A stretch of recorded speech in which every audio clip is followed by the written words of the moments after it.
վստահ եմ բոլորը տեսել եք վարչապետի կողմից բերված թվերը այսօր, որ ըստ էության այս պահի դրությամբ 65 պլյուս տարիքի 50,073 թոշակառու ուրեմն ստացել է 4.3 միլիարդ դրամի առողջապահական ծառայություն պետական բյուջեի միջոցներով եւ ես ուղղակի մի քանի ամբողջը չեմ ասի, բայց ուղղակի մի քանի թիվ 57 թոշակառու ստացել է 4 միլիոն դրամի կարգի աջակցություն, 158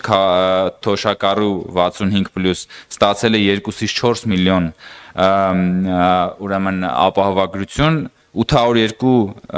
թոշակառու ստացել է 1-ից 2 միլիոն ապահովագրություն եւ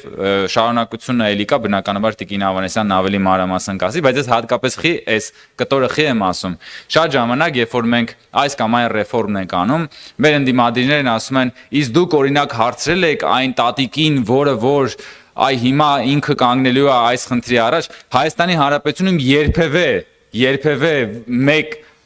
տատիկ կամ պապիկ երբևէ չի եղել, որ պետական բյուջեի կողմից, ասենք օրինակ 4 միլիոն